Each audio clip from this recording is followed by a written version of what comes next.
ಇವತ್ತು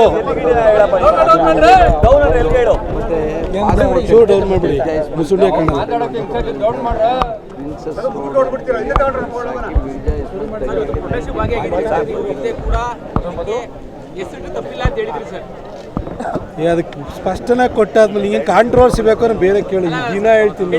ಇವತ್ತೊಂದು ಹೇಳಿ ಸರ್, ಇವತ್ತೊಂದು ಹೇಳಿ. ಇವತ್ತು ನಮ್ಮ ರಾಜ್ಯಾಧ್ಯಕ್ಷರಾಗಿರುವಂಥ ವಿಜೇಂದ್ರ ಅವರ ಸೂಚನೆ ಮೇರೆಗೆ ನಮ್ಮ ಜಿಲ್ಲಾಧ್ಯಕ್ಷರುಗಳಾಗಿರುವಂತಹ ನಗರ ಜಿಲ್ಲಾಧ್ಯಕ್ಷರಾದಂಥ ನಾಗೇಂದ್ರಣ್ಣವರು ಹಾಗೂ ನಮ್ಮ ಗ್ರಾಮಾಂತರ ಜಿಲ್ಲಾಧ್ಯಕ್ಷರಾಗಿರುವಂತಹ ಎಲ್.ಆರ್. ಮಾದೇವಸ್ವಾಮಿಯವರ ನೇತೃತ್ವದಲ್ಲಿ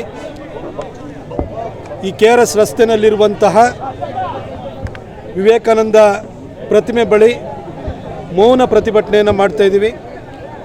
ಈ ರಸ್ತೆಗೆ 1927ರಲ್ಲೇ ಈ ದೇಶದ ಮೊದಲನೇ ಒಂದು ಸಿಟಿ ಇನ್ಫ್ರಾಸ್ಟ್ರಕ್ಚರ್ ಬಗ್ಗೆ ಒಂದು ಬೋರ್ಡ್ ಅಂತ ಬಂದಿತ್ತು, CITB ಅಂತೇಳಿ ಹೇಳ್ಬಿಟ್ಟು, ಸಿಟಿ ಇನ್ಫ್ರಾಸ್ಟ್ರಕ್ಚರ್ ಟ್ರಸ್ಟ್ ಬೋರ್ಡ್ ಅಂತೇಳಿ ಹೇಳ್ಬಿಟ್ಟು ಮಹಾರಾಜರ ಕಾಲದಲ್ಲಿ ಬಂದಂಥದ್ದು. ಆ ಸಂದರ್ಭದಲ್ಲೇ ಈ ರಸ್ತೆಗೆ ಪ್ರಿನ್ಸಸ್ ರಸ್ತೆ ಅಂತೇಳಿ ಹೇಳಿ ಹೆಸರಿಡಲಾಗಿದೆ ಎಂಬುದು ದಾಖಲೆ ಸಮೇತ ಸಿಕ್ಕಿದೆ. ಈ ಹಿನ್ನೆಲೆಯಲ್ಲಿ ಮೈಸೂರು ಮಹಾನಗರ ಪಾಲಿಕೆ ತಾನು ಇಶ್ಯೂ ಮಾಡಿರುವಂಥ ನೋಟಿಫಿಕೇಷನ್ನು ವಾಪಸ್ ತೆಗೆದುಕೊಳ್ಬೇಕು. ಈಗಾಗಲೇ ಇರುವಂಥ ಹೆಸರನ್ನು ಬದಲಾಯಿಸೋದಕ್ಕೆ ಕಾರ್ಪೊರೇಷನಿಗೆ ಕೂಡ ಹಕ್ಕಿಲ್ಲ. ಕರ್ನಾಟಕ ಮುನ್ಸಿಪಲ್ ಆ್ಯಕ್ಟ್ ಬರೋದಕ್ಕಿಂತ ಮೊದಲೇ CITB ಅನ್ನೋದು ಬಹಳಷ್ಟು ವರ್ಷಗಳ ಹಿಂದೆ ಬಂದು ಮಹಾರಾಜರ ಕಾಲದಲ್ಲಿ ಇದಕ್ಕೆ ಪ್ರಿನ್ಸಸ್ ರೋಡ್ ಅಂತ ಹೆಸರಿರೋದ್ರಿಂದ ಅದನ್ನು ಬದಲಾಯಿಸುವಂಥ ಯಾವುದೇ ಹಕ್ಕಾಗಲಿ ಅವಕಾಶಗಳಾಗಲಿ ಮೈಸೂರು ಮಹಾನಗರ ಪಾಲಿಕೆಗೆ ಇಲ್ಲ. ಅವರು ತಮ್ಮ ಪ್ರಯತ್ನವನ್ನು ಕೈ ಬಿಡಬೇಕು ಅಂತ ಹೇಳಿ ನಾವು ಪ್ರತಿಭಟನೆಯನ್ನು ಇವತ್ತು ಮಾಡ್ತಾಯಿದ್ದೀವಿ ನಮ್ಮ ಇಬ್ಬರು ಜಿಲ್ಲಾಧ್ಯಕ್ಷರ ನೇತೃತ್ವದಲ್ಲಿ. ಈಗ ಆಲ್ರೆಡಿ ಇಟ್ಟಿರುವಂಥ ಹೆಸರನ್ನು ಬದಲಾಯಿಸಬೇಕಾದಂತಹ ಅನಿವಾರ್ಯತೆ ಅಥವಾ ಧಾರ್ಷ್ಟ್ಯ ದ್ವೇಷ ಈ ಸರ್ಕಾರಕ್ಕೆ ಯಾಕಿದೆ ಅಂತ ನಮಗೆ ಅರ್ಥವಾಗ್ತಿಲ್ಲ. ಆದರೆ BJPಯ ಕಾರ್ಯಕರ್ತರಾಗಲಿ, BJPಯ ನಾಯಕರುಗಳಾಗಲಿ, BJP ನಮ್ಮ ಪಕ್ಷ ಆಗಲಿ ಇಂಥ ಒಂದು ಪ್ರಯತ್ನಕ್ಕೆ ಯಾವುದೇ ಕಾರಣಕ್ಕೂ ಕೂಡ ನಾವು ಅವಕಾಶವನ್ನು ಮಾಡಿಕೊಡೋದಿಲ್ಲ ಅನ್ನೋದನ್ನು ಸ್ಪಷ್ಟವಾಗಿ ಹೇಳಲಿಕ್ಕೆ ಇವತ್ತು ಈ ಮೌನ ಪ್ರತಿಭಟನೆಯನ್ನು ಮಾಡಲಾಗ್ತಾಯಿದೆ. ಮೈಸೂರು ಸಿಟಿ ಕಾರ್ಪೊರೇಷನ್ನು ತಕರಾರುಗಳನ್ನು ಸ್ವೀಕರಿಸಿ ಅದಕ್ಕೆ ಅವರ ಪ್ರಯತ್ನವನ್ನು ಅವ್ರು ಕೈ ಬಿಡಬೇಕು. ಜೊತೆಗೆ ನಿನ್ನೆ ನಮ್ಮ ಸಂಸದರಾಗಿರುವಂತಹ ಯದುವೀರ್ ಒಡೆಯರ್ ಅವರ ನೇತೃತ್ವದಲ್ಲೂ ಕೂಡ ದಾಖಲೆಗಳನ್ನು ಮಹಾನಗರ ಪಾಲಿಕೆ ಆಯುಕ್ತರಿಗೆ ನೀಡಲಾಗಿದೆ. ತಕ್ಷಣಕ್ಕೆ ಮಹಾನಗರ ಪಾಲಿಕೆ ಈಗ ಆಲ್ರೆಡಿ ಹೆಸರಿಟ್ಟಿರೋದ್ರಿಂದ ಈ ಒಂದು ನೋಟಿಫಿಕೇಷನ್ನ ವಾಪಸ್ ತೆಗೆದುಕೊಳ್ತಾ ಇದ್ದೀವಿ ಅಂತೇಳಿ ಹೇಳ್ಬಿಟ್ಟು ಅವ್ರು ಘೋಷಣೆ ಮಾಡಬೇಕು ಅಂತೇಳಿ ಹೇಳಿ ನಾನು ಕೇಳ್ಕೊಳ್ತೀನಿ. ಹಾಗೆ ಸಿದ್ದರಾಮಯ್ಯ ಸಾಹೇಬ್ರಿಗೂ ನಾನು ಹೇಳಲಿಕ್ಕೆ ಬಯಸ್ತೀನಿ, ಸರ್ ಈ ರಸ್ತೆಗೆ ಹೆಸರಿಲ್ಲ ಅನ್ನೋ ಕಾರಣಕ್ಕೆ ನೀವು ಹೆಸರಿಡ್ತಾ ಇದ್ದೀರಿ ಅಂತ ನಾವೆಲ್ಲ ಅಂದ್ಕೊಂಡಿದ್ದು. ಆದರೆ ಇದರ ದಾಖಲೆ ಸಮೇತವಾಗಿ ನಮ್ಮ ಪಕ್ಷದ ಮುಖಂಡರುಗಳು, ನಮ್ಮ ಜಿಲ್ಲಾಧ್ಯಕ್ಷರುಗಳು ಹಾಗೆ ಯದುವೀರವರು ದಾಖಲೆ ಸಮೇತವಾಗಿ ಇದಕ್ಕೆ ಆಲ್ರೆಡಿ ಹೆಸರಿದೆ ಅನ್ನೋದನ್ನು ಸಾಬೀತು ಮಾಡಿದ್ದಾರೆ. ದಯವಿಟ್ಟು ಇದನ್ನು ವಾಪಸ್ ತೆಗೆದುಕೊಳ್ಳಿ. ಸರ್, ನಿಮ್ಮ ಹೆಸರಲ್ಲಿ ಈಗ ಆಲ್ರೆಡಿ ಒಂದು ಸರ್ಕಲ್ ಕೂಡ ಇದೆ, ನಿಮ್ಮ ಹೆಸರಿನಲ್ಲೇ ಇದೇ ವಿಜಯನಗರ 3rd ಸ್ಟೇಜ್ನಲ್ಲಿ ಒಂದು ಹಾಸ್ಟೆಲ್ ಕೂಡ ಇದೆ. ಅದ್ರ ಜೊತೆಗೆ ನೀವು ಮೂಡಾದಲ್ಲಿ ಮಾಡಿರುವಂಥ ಕೆಲಸ ಮೂಡ ಇರೋವರೆಗೂ ಕೂಡ ನಿಮ್ಮ ಹೆಸರು ಚಿರಸ್ಥಾಯಿಯಾಗಿ ಇರುವ ರೀತಿಯಲ್ಲಿ ಆಗಿದೆ. ಹಾಗಾಗಿ ಈ ರಸ್ತೆಗೆ ಮತ್ತೊಂದು ಸರಿ ಹೆಸರಿಡುವಂಥದ್ದು ಅಗತ್ಯ ಇಲ್ಲ.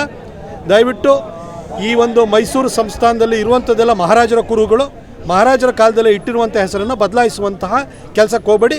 ಒಂದು ವೇಳೆ ನೀವು ಹೋದ್ರೂ ಕೂಡ ಅದಕ್ಕೆ BJP ಅವಕಾಶ ಕೊಡುವುದಿಲ್ಲ ಅಂತ ಸ್ಪಷ್ಟವಾಗಿ ಹೇಳಿ ಬಯಸ್ತೀನಿ.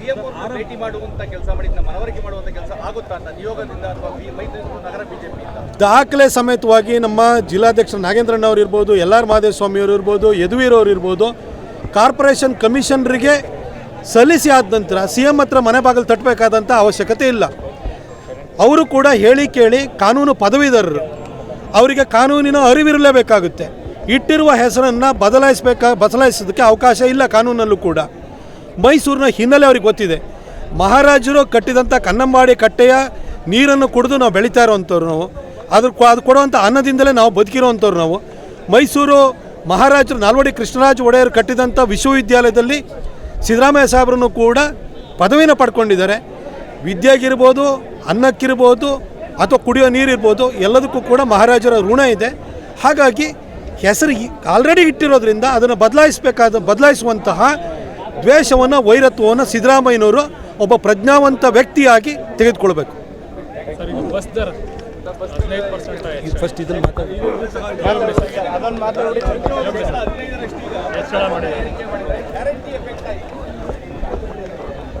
ನೋಡಿ, ಪಂಚ ಗ್ಯಾರಂಟಿ ಅಂತ ಹೇಳಿಕೊಂಡು ಕಾಂಗ್ರೆಸ್ಸು ಅಧಿಕಾರಕ್ಕೆ ಬಂತು. ಒಂದು ಕಡೆ ಮಹಿಳೆಯರಿಗೆ ಗೃಹಲಕ್ಷ್ಮಿ ಅಂತ 2,000 ರೂಪಾಯಿ ಕೊಟ್ಟರು. ಮದ್ಯಪಾನದ ರೇಟನ್ನು ದ್ವಿಗುಣಗೊಳಿಸುವ ಮುಖಾಂತರವಾಗಿ, ಅದರ ಟ್ಯಾಕ್ಸನ್ನು ಹೆಚ್ಚು ಮಾಡುವ ಮುಖಾಂತರವಾಗಿ ಕರ್ನಾಟಕ ಸರ್ಕಾರ 38,000 ಕೋಟಿ ರೂಪಾಯಿನ ಬರೀ ಮದ್ಯಪಾನ ಪ್ರಿಯರಿಂದಲೇ ವಸೂಲಿ ಮಾಡಿಕೊಂಡು ಹೆಂಡತಿಗೆ 2,000 ರೂಪಾಯಿ ಕೊಡೋ, ಗಂಡನ ಕೈಲಿ ವಸೂಲಿ ಮಾಡೋ, ಈ ರೀತಿ ಮೋಸಕ್ಕೆ ಕೈ ಹಾಕ್ತು. ಪೆಟ್ರೋಲ್ ಡೀಸೆಲ್ ದರ ಅಂತ ಹೇಳ್ತಿದ್ರು. ಇವತ್ತು ಪೆಟ್ರೋಲ್ ಡೀಸೆಲ್ನ GST ಒಳಗಡೆ ತರೋದಕ್ಕೆ ಯಾವತ್ತು ಬಿಡ್ತಾನೆ ಇಲ್ಲ ಸರ್ಕಾರ. ಆದರೆ ಇವ್ರು ಟ್ಯಾಕ್ಸೇಷನ್ನ ಜಾಸ್ತಿ ಮಾಡ್ತಾನೆ ಇದ್ದಾರೆ. ಇವ್ರು ನಿರುದ್ಯೋಗದ ಬಗ್ಗೆ ಮಾತಾಡಿದರು. ಯುವ ನಿಧಿ ಅಂತೇಳಿ ಹೇಳಿ ಇವತ್ತವರೆಗೂ ಕೂಡ ಯುವ ನಿಧಿ ಕೊಡಲಿಲ್ಲ. ಆದರೆ ಬೆಲೆ ಹೆಚ್ಚಳ ಆಗ್ತಾನೇ ಇದೆ.